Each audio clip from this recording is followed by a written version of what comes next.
كلا سوف تعلمون ثم كلا سوف تعلمون كلا لو تعلمون علم اليقين لترون الجحيم ثم لترونها عين اليقين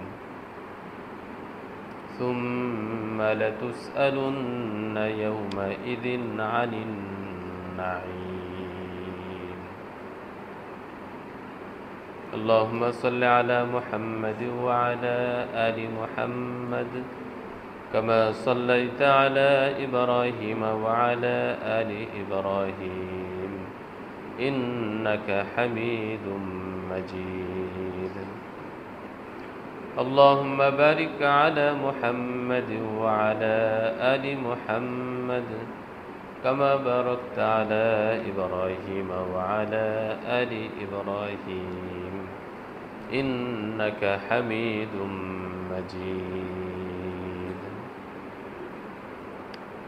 সর্বপ্রথম মহান রব্বুল আলামিনের কাছে আমরা কৃতজ্ঞতা জ্ঞাপন করছি, যিনি আমাদেরকে মাগরিবের সালাতের পর কোরআনের এই সংক্ষিপ্ত মজলিসে বসার তৌফিক দান করেছেন। এজন্য আমরা অন্তরের অন্তরস্থল থেকে কৃতজ্ঞতা স্বরূপ বলি আলহামদুলিল্লাহ। আল্লাহ রব্বুল আলামিনের কাছে আমরা দোয়া করি, আল্লাহ তাআলা যেন আমাদের এই আমলকে কবুল করেন, আমিন। সম্মানিত মুসল্লিবৃন্দ, আমি আপনাদের সম্মুখে 102 নম্বর সূরা সূরাতুত তাকাসুর তেলাওয়াত করেছি। আর তাকাসুর শব্দের অর্থ হলো প্রাচুর্যতা, আধিক্যতা, সম্পদের মোহ, বংশ, আভিজাত্য, পাওয়ার, ক্ষমতার প্রতিযোগিতা। তাকাসুর শব্দটি কাসির শব্দ থেকে এসে, কাসরাত, আধিক্যতায় প্রতিযোগিতা করা। প্রথম আয়াতে আল্লাহ রাব্বুল আলামিন তাকাসুর শব্দটি উল্লেখ করেছেন বিধায় এই সূরার নামকরণ করা হয়েছে আত-তাকাসুর। মূলত আল্লাহ রাব্বুল আলামিন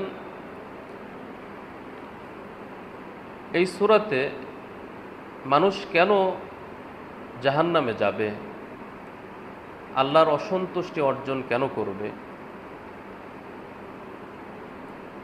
এর একটি কারণ উল্লেখ করেছেন। এর আগের সূরা সূরাতুল কারিআতে আল্লাহ রাব্বুল আলামিন পরিচয় দিয়েছিলেন যে কারা জান্নাতে যাবে, কারা জাহান্নামে যাবে। যাদের আমল নামা নেক আমলে ভারী হয়ে যাবে তারা জান্নাত লাভ করবে, শান্তিময় জীবন লাভ করবে। আর যাদের নেক আমল হালকা হয়ে যাবে তাদের ঠিকানা হবে হাবিয়া, অর্থাৎ হাবিয়া নামক জাহান্নামে তারা প্রবেশ করবে এবং সেখানে তাদেরকে শাস্তি দেওয়া হবে। আগের আয়াতে আল্লাহ রাব্বুল আলামিন ব্যাপকভাবে বলেছিলেন যে যার নেক আমল ভারী হবে সে জান্নাতে যাবে, আর যার নেক আমল হালকা হবে, মন্দ আমল ভারী হবে, সে জাহান্নামে যাবে। আর আজকে তেলাওয়াতকৃত আয়াতে আল্লাহ রাব্বুল আলামিন নির্দিষ্ট করে একটি কারণ উল্লেখ করেছেন যে কারণেও মানুষ জাহান্নামে যাবে, আর তা হলো সম্পদ, আভিজাত্য, অহংকার এবং পারস্পরিক প্রাচুর্যতা লাভের প্রতিযোগিতা, যা মানুষকে মোহচ্ছন্ন করে এবং আল্লাহ থেকে গাফেল করে। আল্লাহ রাব্বুল আলামিন ইরশাদ করছেন, আলহাকুমুত তাকাসুর, তোমাদেরকে আল্লাহ থেকে বিমুখ করে রেখেছে সম্পদের প্রাচুর্যতার প্রতিযোগিতা। অর্থাৎ সম্পদের প্রাচুর্যতার প্রতিযোগিতা আল্লাহ রাব্বুল আলামিনকে যদি গাফেল করে রাখে, আল্লাহ তাআলার স্মরণ থেকে যদি মানুষকে দূরে রাখে, আল্লাহর ইবাদত থেকে মানুষকে বিমুখ করে রাখে, তাহলে এটা নিন্দনীয়। সম্পদের প্রাচুর্যতা, সম্পদের আধিক্যতা, ধন সম্পদ রোজগার করা, কামাই করা, এটা সাধারণত মন্দ কাজ না।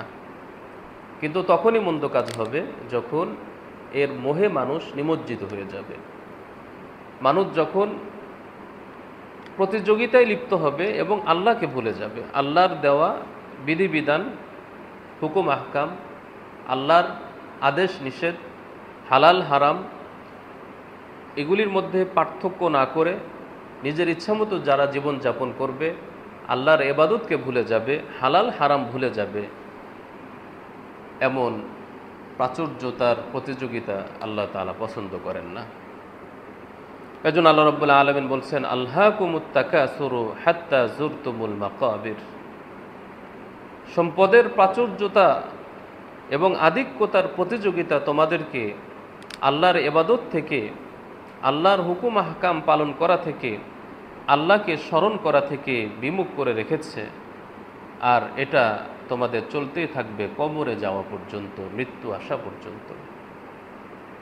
এখান থেকে একটি জিনিস বোঝা গেল যে মানুষের স্বভাবজাত সৃষ্টিগত বৈশিষ্ট্য হলো সম্পদের প্রতি লোভ, লালসা, সম্পদের প্রতি মোহ, সম্পদ বৃদ্ধি করার মানসিকতা। সম্পদ আছে, আরও দরকার। দুটি কারখানা আছে, আরও দুটা দরকার। এটা আসলে মানুষের সৃষ্টিগত অবস্থান। হাদিসে এসেছে, সহিহ বুখারীর হাদিস, রাসূল সাল্লাল্লাহু আলাইহি ওয়াসাল্লাম বলেন, লাউ কানা লি ইবনি আদম ওয়াদিন মিন যাহাব, আদম সন্তানের যদি মাঠ ভরা একটা স্বর্ণ থাকে, একটা মাঠ পরিপূর্ণ স্বর্ণ থাকে, তাহলে আহাব্বা আন্না লাহু ওয়াদিয়ান আখর, সে কামনা করবে তার আরেকটা স্বর্ণের উপত্যকা, মাঠ থাকুক।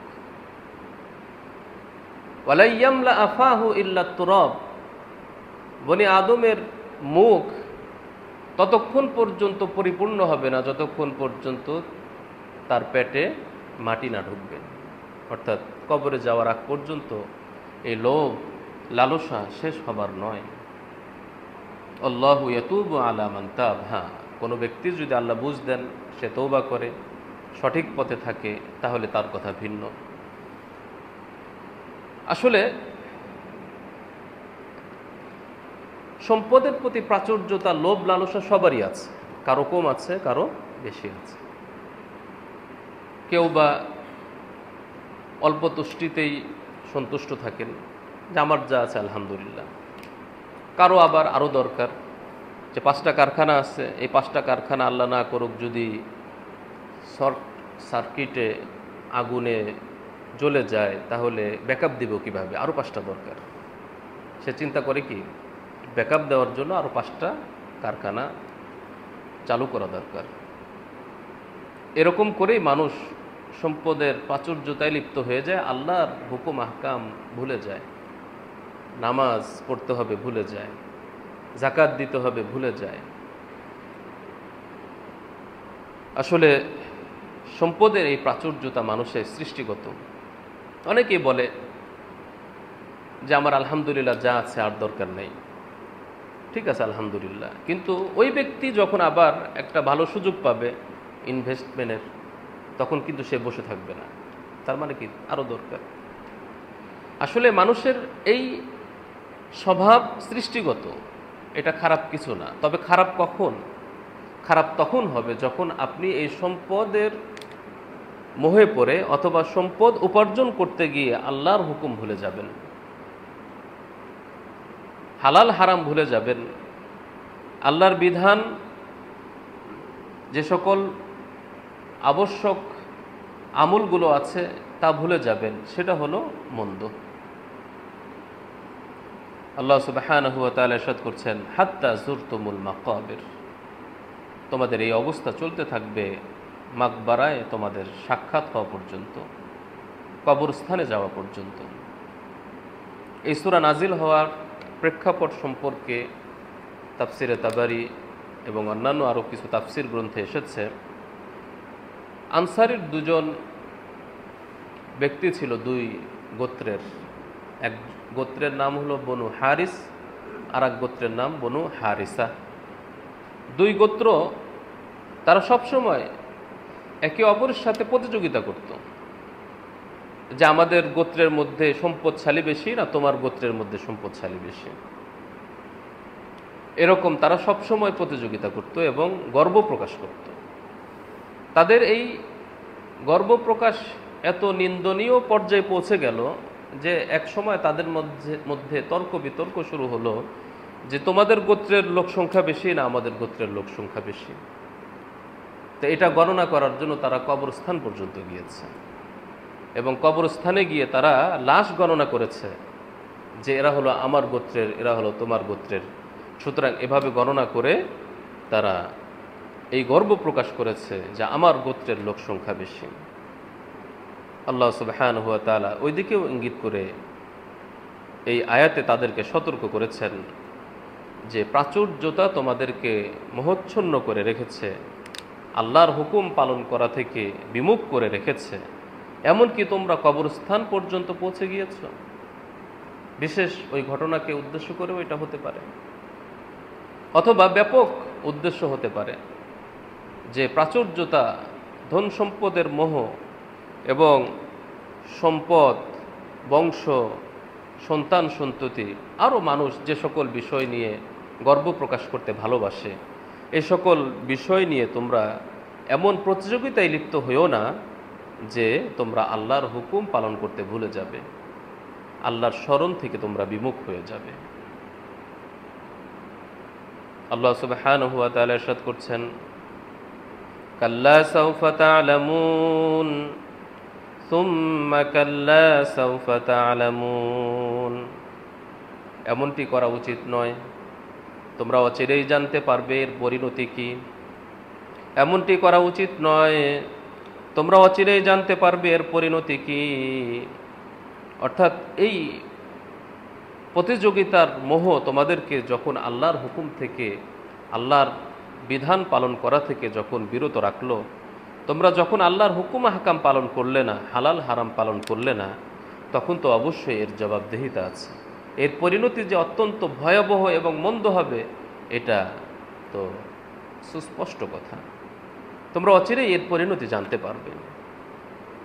রাসূল সাল্লাল্লাহু আলাইহি ওয়াসাল্লাম আমাদেরকে সতর্ক করেছেন, আসলে আদম সন্তানের চলার জন্য যা তার সম্পদ, আর্থিক সঙ্গতি অবশ্যই জরুরি, কিন্তু প্রকৃতপক্ষে মানুষের সম্পদ কতটুকু। রাসূল সাল্লাল্লাহু আলাইহি ওয়াসাল্লাম একটি হাদিসে বলেন, বনি আদম বলে আমার মাল, আমার মাল, আমার মাল। রাসূল সাল্লাল্লাহু আলাইহি ওয়াসাল্লাম বলেন, প্রকৃতপক্ষে আদম সন্তানের মাল ততটুকুই যতটুকু সে খেয়ে বিলীন করে দিল, অর্থাৎ যা সে ভোগ করল সেটা তার মাল। সে যা পরল, পরিধান করল, পরিধেয় বস্ত্র পরিধান করে যা পুরাতন করলো সেটা তার মাল। আর সে যা দান করলো মানবতার কল্যাণে, দ্বীনের কল্যাণে, সেটা প্রকৃতপক্ষে সে পরকালের জন্য রিজার্ভ রাখলো বা সঞ্চয় করলো, এটা তার মাল। এছাড়া আর বাকি যা আছে আদম সন্তানের মাল না। এটা হয়তো ওয়ারিসদের জন্য রেখে যাবে, অন্যের জন্য রেখে যাবে। প্রকৃতপক্ষে যে সম্পদের মালিক আমি আজ থেকে 10 বছর আগে, 20 বছর আগে, 50 বছর আগে, 100 বছর আগে এই সম্পদের মালিক আমি ছিলাম না, ঠিক তেমনি হবে আজ থেকে 10 বছর পরে, 20 বছর পরে, 50, 100 বছর পরে এই সম্পদের মালিক আমি থাকব না। তো সুতরাং প্রকৃতপক্ষে সম্পদের কেয়ারটেকার, আমি দেখভাল করছি।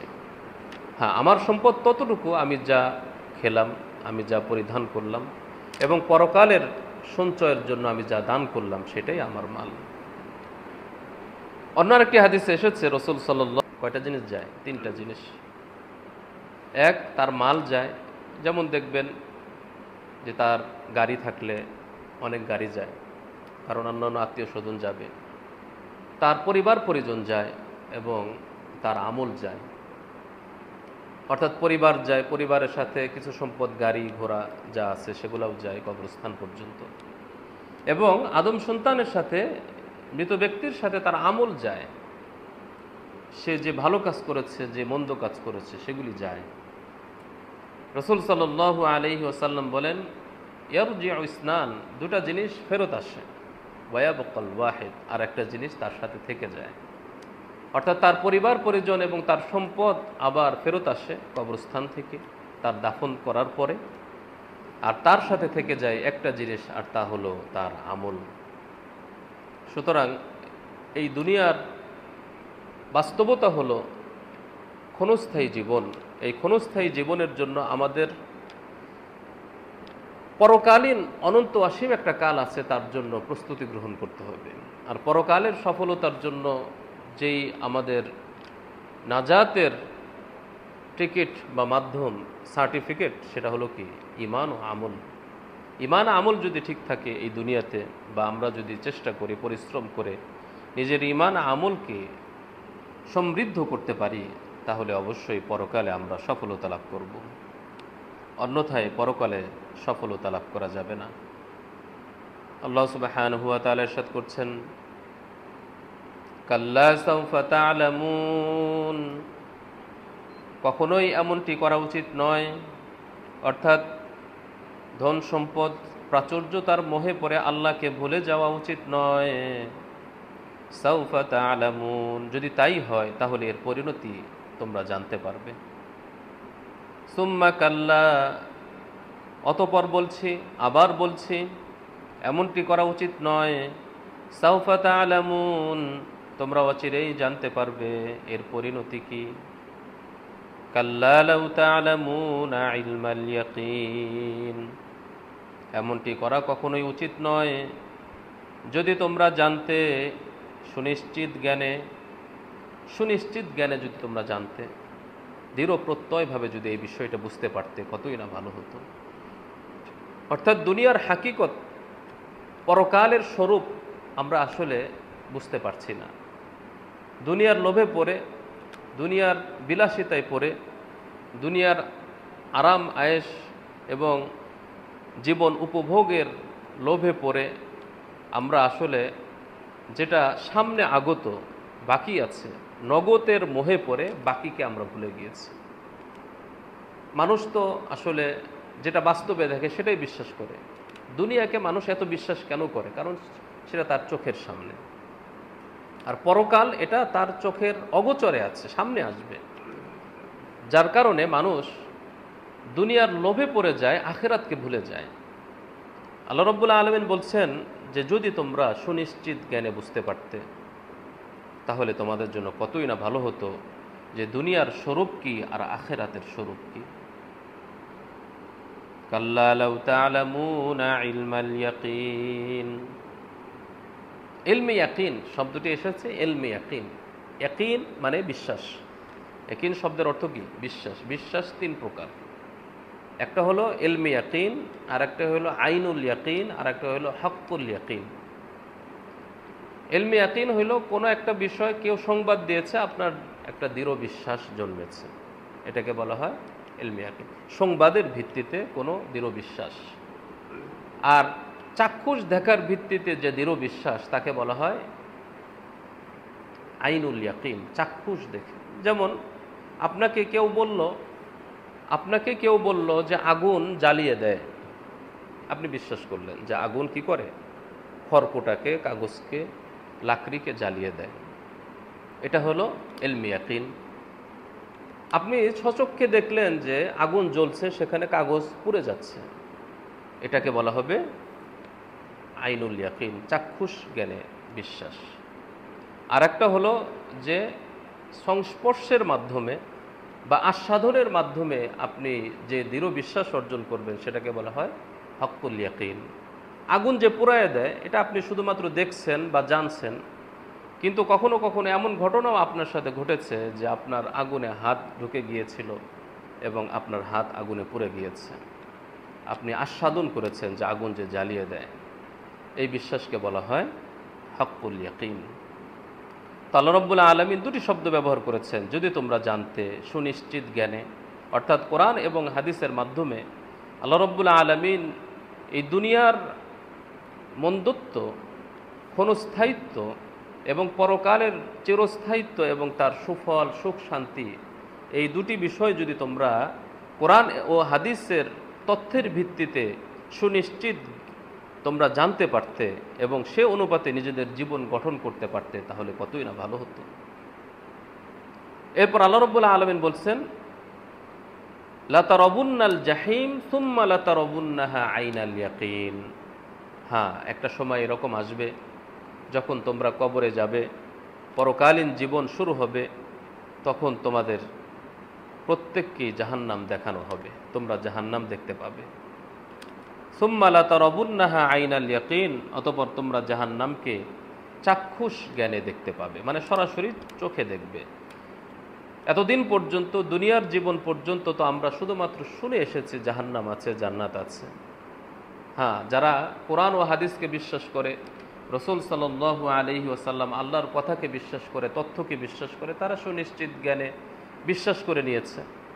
কিন্তু পরকালে যখন তারা চাক্ষুষ দেখবে, তখন তারা আর অস্বীকার করতে পারবে না, যারা দুনিয়াতে অস্বীকার করেছে। আর যারা দুনিয়াতে বিশ্বাস করেছে তাদের জ্ঞান আরও বাড়বে, তাদের দৃঢ়তা আরও বাড়বে। আসলে জাহান্নাম প্রত্যেকেই দেখবে। পরকালে আল্লাহ রাব্বুল আলামিন সূরা মারিয়ামেও আল্লাহ রাব্বুল আলামিন এই বিষয়টি উল্লেখ করেছেন, ওয়া ইম মিনকুম ইল্লা ওয়ারিদুহা কানা আলা রাব্বিকা হাতমাম মাকদিয়া। তোমাদের প্রত্যেককেই জাহান্নাম অতিক্রম করতে হবে। পুল সিরাত, একটা ব্রিজ আছে, পরকালে আল্লাহ রাব্বুল আলামিন সেই ব্রিজ স্থাপন করবেন। সেই ব্রিজটা মূলত থাকবে জাহান্নামের উপরে, অর্থাৎ সেখান দিয়ে সকলকে কী করতে হবে? অতিক্রম করতে হবে। সেটা একটা জটিল কঠিন পরীক্ষা থাকবে। তো যারা নাকি ইমানদার আমলদার, তারা তো বিদ্যুৎ গতিতে, কেউ ঘোড়ার দ্রুত বেগে, কেউ বা দৌড়ে দৌড়ে, কেউ বা হেঁটে হেঁটে, প্রত্যেকে তার নিজের আমল অনুপাতে সেই পুল সিরাত পার হবে। প্রখান্তরে যারা কাফের মুশরিক, তারা পুল সিরাত পার হতে পারবে না, তারা সেখান থেকে পড়ে যাবে, জাহান্নামে তারা পড়ে যাবে। এটা এই আয়াত থেকে আমরা বুঝতে পারলাম, এই আয়াতের সাথে সম্পৃক্ত যে তোমরা জাহান্নামকে দেখবে, সকলেই জাহান্নামকে দেখবে। যারা জান্নাতি তারাও জাহান্নামকে দেখবে, যারা জাহান্নামী তারাও জাহান্নামকে দেখবে পুল সিরাত পার হওয়ার মাধ্যমে। অন্য একটা হাদিসে এসেছে, রাসূল সাল্লাল্লাহু আলাইহি ওয়াসাল্লাম বলেন, হাশরের ময়দানে জাহান্নামকে উপস্থিত করা হবে, ৭০,০০০ ফেরেশতা লাগাম নিয়ে জাহান্নামকে টেনে নিয়ে আসবে। এটার আসলে স্বরূপ, বাস্তবতা, প্রকৃতি কেমন তখনই বোঝা যাবে। সকলেই জাহান্নামকে দেখবে। এমনকি সহিহ বুখারী মুসলিমের আরেকটি হাদিসে এসেছে, প্রত্যেক জান্নাতি সে তার জান্নাতের যে জায়গা সেটাও দেখতে পাবে, এবং সে যদি জাহান্নামী হতো, জাহান্নামের যে জায়গা যেখানে সে অবস্থান করত সেটাও দেখবে। আবার প্রত্যেক জাহান্নামী সে জান্নাতের জায়গাও দেখতে পাবে, জাহান্নামের জায়গাও দেখতে পাবে। অর্থাৎ একজন কাফের নিশ্চিত সে জাহান্নামী, তাকে যদি সে জান্নাতে যেত তাহলে তার অবস্থান, তার মর্যাদা, তার জায়গা, তার সৌরম্য, তার অট্টালিকা, তার বাগবাগিচা কেমন হতো এটা দেখানো হবে। এতে করে তার আফসোস আরও বাড়বে, এবং পরবর্তীতে সে যে জাহান্নামে যাবে, কোন জায়গায় থাকবে, কোন আগুনে সে পুড়বে সেটাও দেখানো হবে, তার আক্ষেপ আরও বাড়বে।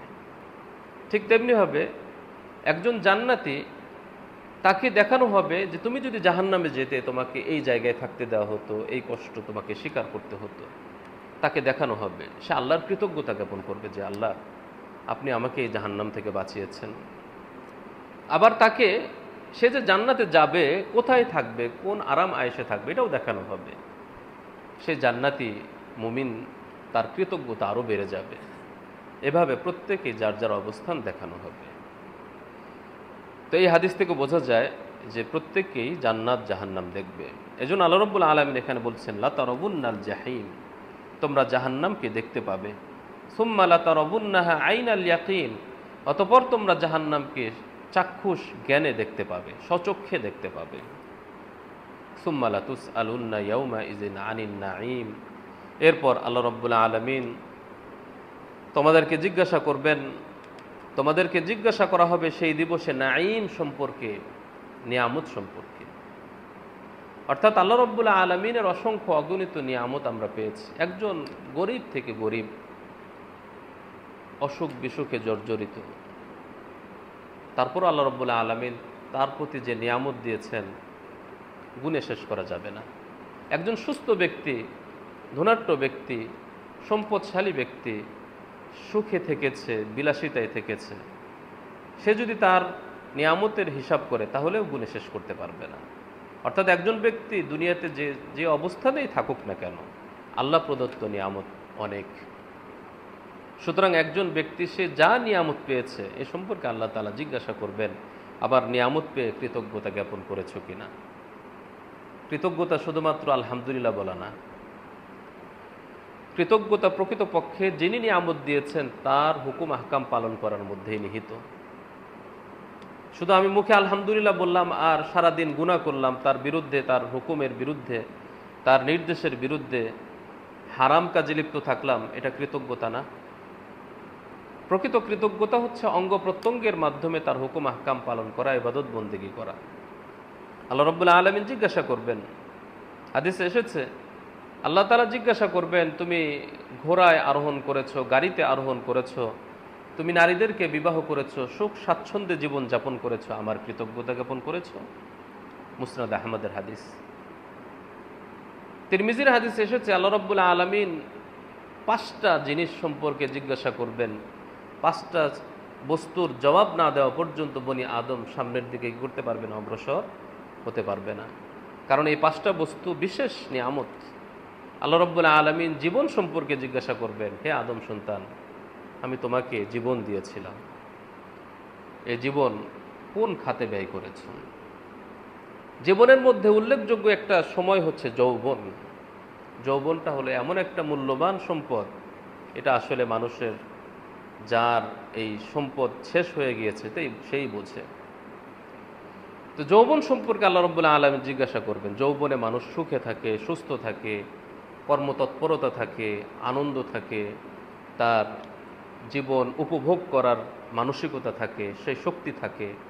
আল্লাহ রাব্বুল আলামিন জিজ্ঞাসা করবেন যে তুমি তোমার যৌবনকে কোন খাতে ক্ষয় করেছ, ভালো খাতে, মন্দ খাতে, বৈধ খাতে, অবৈধ খাতে, আল্লাহর দেওয়া হুকুম আহকাম অনুযায়ী, নাকি তুমি তোমার ইচ্ছা মতো। আল্লাহ রাব্বুল আলামিন জিজ্ঞাসা করবেন